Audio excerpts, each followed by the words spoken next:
Masters Hour at BritishMuslim.tv. We'd love to hear from you, whether you have comments, questions or suggestions, or you'd like to tell us about future topics you'd like to see on the show. So do email us. Okay, so let's get stuck in. I have two lovely ladies with me. I have a hijama specialist here. I have Robina Ahmad, and with her I have Rida Azeem. Welcome, ladies. Thank you so much for coming in to see us today. Thank you. Okay, Robina, let's start with you. So tell me, what is hijama? For anyone watching who doesn't know, what is hijama? Yeah. Well, hijama, to be honest, it's been around for thousands of years. I think through Islam and Muslim community, it has been a lot more refined with certain guidelines. But hijama basically is putting cups, or it could be cups, it could be holes on your body to actually improve the circulation and to extract blood. That's probably causing some kind of illness in the body. And it has many, many benefits. The benefits are numerous. For example, so it's basically a way of getting rid of toxic blood from the body through cutting. Yes. Okay. It's just not toxic blood. I mean, there are many things actually accumulate in the blood. Okay. So it's actually to get rid of them and also to improve the circulation. Okay, brilliant. Yes. All right. So where did hijama come about? What's the history of hijama? In terms of the history of hijama, as I mentioned earlier on, it's been around for thousands of years. It's been practiced by the Chinese for thousands of years. And I think through Islam, with the Muslim community, it's become a lot more refined with certain guidelines, it's been performed on certain days with certain timings. So since, if we go back to Islamic history, when the Prophet ﷺ was taken to Al-Isra wal Miraj, and it's narrated at least numerous times in the authentic collections that wherever he turned, the angel said, "O Muhammad, upon you is hijama, order your ummah to perform hijama." So that gives it's a very strong recommendation. It's something that we all should do. Definitely, yes. Okay. Very highly encouraged. That's just one of the hadiths, sister. Sorry to interrupt. There's many. Say Bukhari, say Muslim. There's one we were talking about earlier on where the Prophet ﷺ said that there is a cure for every single thing except death. And that is to do with cupping, hijama, honey and black seed. Yes, three. Normally the popular one is the black seed, but many people don't know that. That's the one that I knew it for. Okay. There's three. Right. Okay. So Islamically, we know that we're encouraged to do it. Indeed, it's something that's been going for centuries. So what are the benefits? So you have it done, and how do you feel, how does it benefit you? In terms of benefits, the benefits are at many different levels. I mean, it's obviously on a physical benefit. If you have some kind of skin discoloration, eczema, psoriasis, so there'll be a visible change once you perform it on the body. Then there'll be a physiological change, biologically, medically, and also I would say at a more of in terms of energy, spiritually as well. We have had thousands of patients in the last 10 years who have reported benefits at many different levels. In terms of physical appearance, medically, physiologically, as well as spiritually, and also on a level of, I would say, in terms of their psyche and their emotionality as well. Wow, yeah, okay. So it's a very wholesome kind of a therapy, if you like. Let me bring you in, Rida. You're actually a hijama practitioner. I am. Can I ask you, how did you get into it? My actual background is IT. Okay, very different. Very different. I'm an IT graduate, then I did business management. Okay. Then I moved abroad as well, as I was telling you earlier. I moved to Dubai, working in marketing. The whole hijama thing just came in my mind due to family health problems. And you're looking at alternative therapies. So for me, when I did research, and I said, this is something new and so beneficial. So I looked on the internet, looked at different courses. I got in contact with Sister Robina and Brother Walid, who was got Institute, and that's so you actually are both part of, if I get it correct, Hijama Prophetic Medicine Institute. Yes. Okay. All right, which is basically, what's the fundamental aim of the organisation? Well, in terms of aims, the aims are, there are two specific aims. If I can just go back and say just a bit about the prevalence of hijama, for example, especially in the UK, where the Walid Zamzam, as Rida knows, is actually the pioneer and the founder of hijama, especially in the UK. He is actually the first teacher and the main teacher of hijama actually in the UK. Okay. And mashallah, he has very wide knowledge of not only hijama, but the prophetic medicines. From my experience of the last 10 years, what we have actually found is that Hijamas have become very, very popular, not only in the Muslim community but other communities out there. I was going to ask you, Yeah. you know, from your experience, is it only Muslims who are interested or active, you know, in using hijama? No, it's known as wet cupping. Hijama Yes. is our Yeah. Arabic word for it. It's wet cupping, and it is all the English people, Chinese. There's different people who are having hijama done. Right. So it's not just for Muslims. Okay. So I guess if there's a wet cupping, there must be a dry cupping as well. Of course, yeah. Is Wet that cupping is hijama. Okay. So what's the difference between the two? Dry cupping you don't make cuts, and wet cupping you make cuts. Ah, I And blood see. is sucked. Dry cup is more practiced by the Chinese community. Okay. Yeah, it's very popular amongst the Chinese community.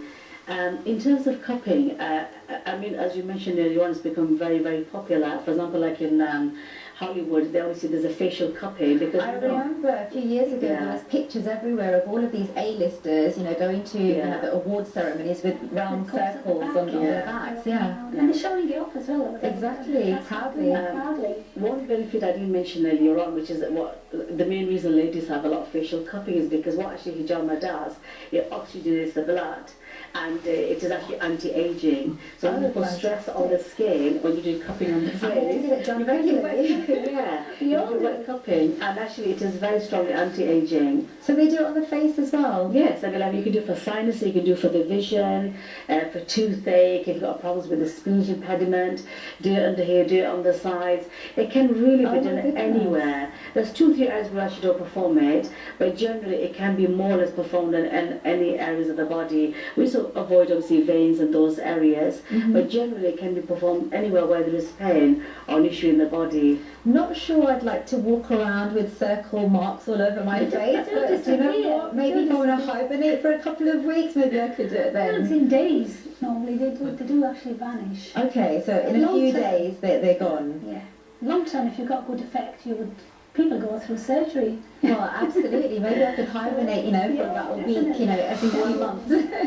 Well, nowadays they're talking about facial cupping as is the next best thing to, I'm Facelift, advocating for maybe. facelift, yes, Yeah. definitely facelift. Okay. Is what it does. It works on the lymphatic system, so it promotes lymphatic drainage. So you've got a problem with obviously the sinuses, which a lot of people have, so cupping around here, even the dry cupping and massage will actually promote lymphatic drainage. And That's gets rid of the fascinating. puffy eye, the eyes, and so I know a lot of women get it done for that reason as well. Yeah. Okay, well, obviously there are, you know, so many benefits. It's a very holistic therapy. Yes. Are there any conditions that a person shouldn't perform hijama in? Generally, hijama actually is very, very safe as long as the therapists have been trained, they follow an adequate syllabus. But there are certain people that we actually don't cup, for example, like pregnant women. We Okay. don't cup It's good pregnant to women know. unless they want to deliver the baby. Yes, they bring some. 37 below Does the it knees, really? massaging below the knees, and dry cup will actually bring on the labour. You heard it here on Yeah. Sisters Hour first. If Yeah. you're having a baby and you want to have it now, get cupped.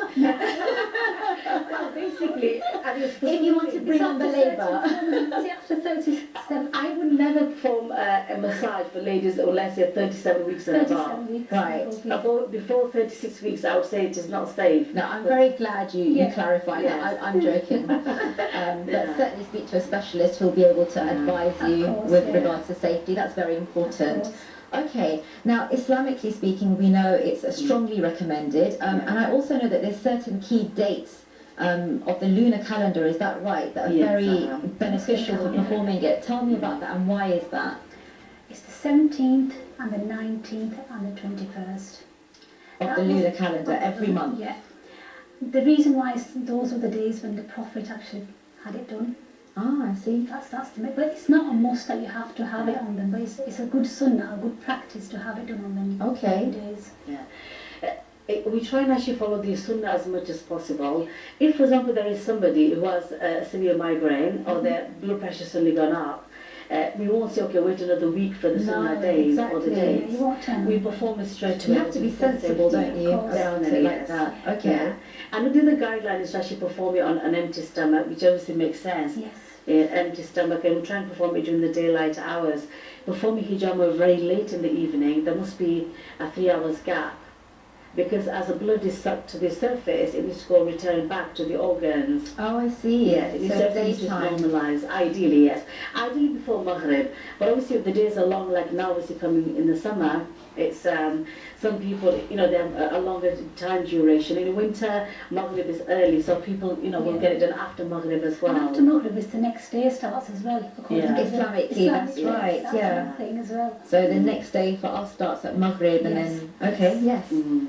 Okay, that's fantastic. Well, we're coming up to a break now, but I think after the break, inshallah, it would be really good to talk about more about the training aspect of it. You know, what kind of people would be good to get into it, what kind of skills and qualities that they need, and also certainly from the point of view of someone who's actually had it done, because I know you were telling me earlier, Sister Robina, that Rida's actually had it done by you, and I'd really like to hear about those experiences. Sure. So inshallah we will do that after the break. So do join us again. We are talking about hijama, a very important topic in Islam. Come back after the break and we'll see you then. Assalamu alaikum. We're talking about hijama, something that was strongly encouraged by the Prophet ﷺ. It's a cure for so many things. Indeed, there's a hadith that said it's a cure for everything except death. Subhanallah. With me in the studio, I have two sisters who are very well versed on the topic. So let's go back into our discussion, ladies. I think one of the things that our viewers would love to know is, for example, certain ailments or certain aches and pains that that women get. What kind of things do women come to you for? Alhamdulillah, my last 10 years of experience, a lot of ladies, mashallah, are practicing the sunnah. More ladies get cupped than men, actually. Oh, really? Yes, It's true. very, Okay. very passionate Do you about have it. men doing cupping as well? Of course, So yeah. you can actually, measure how many men you're getting and how many females are coming to you as well. Definitely. So we're actually the braver gender. Yes, That's well, nice to know. But my experience, the ladies are very, very brave. I mean, some of the brothers that have been cut, the ones I've actually witnessed, they need a lot of encouragement, Really? talking to beforehand, and they find the whole experience very elevating, but at the same time, they get more nervous than women, actually. It's a bit daunting, really, when you think about it, that someone is going to put a suction cup on your back or wherever, and then they're going to put little cuts in you. I mean, It's the I word think cuts, I think. the cuts, that's what I it is, the think it's going to blade. be big. So you're not hacking people. They're very tiny Very incisions. tiny. Very Yeah. tiny. I think the fact that a lot of women come to us, the marks are very, very tiny scratches, because if there were marks left on the body, they won't keep coming again and again. Of course. And certainly a lot of the ladies that come to us, I'm sure Rida knows as well, is that, amongst women it's quite common to get pains in their calves, in the knees. Migraine. Gets pain in her knees. Migraine is a very big issue. Every and other migraine, yeah. So what would be good, say for example, for pains, pain in the knees? I would say generally one of the main reasons hijama is done is actually it's a pain reliever. A lot of people when they get sick, they feel high. The release of endorphins is actually good factor. And that's not because you haven't eaten all day. It's because of the cupping. It's because of the cup. They come with, oh, please cup here. And they start saying, put one here as well, put one here as well. You just get carried away, don't they? Definitely, mashallah. It's a wonderful experience, especially for our ladies. The modern day stress, bringing up children, there's so many challenges. And I think cupping is an excellent way of actually de-stressing. And when we do obviously our cupping session with the ladies, we do a thorough consultation and we look at the person as a whole, their lifestyle, their eating So you habits. don't have someone coming to you and you just say, fine, sit down, let me start No, cupping they you. have to fill a full consultation form. We need to know the lifestyle, what medication they're taking. Okay. It's very important. That's good to know. Yeah, That's good to know. definitely. So depending on the history, Yeah. you would vary perhaps whether you do it, whether you don't, how many cups you use, where And you they put sign, them. and they sign the form and aftercare as well. along Okay, with it. So that's definitely. very important. That's very, very good to know. Yeah. Okay, so apart from say the knees, what about migraines? If someone's getting migraines, where would you cup them? Would it be on the head? There are certain points which we actually call the sunnah points, and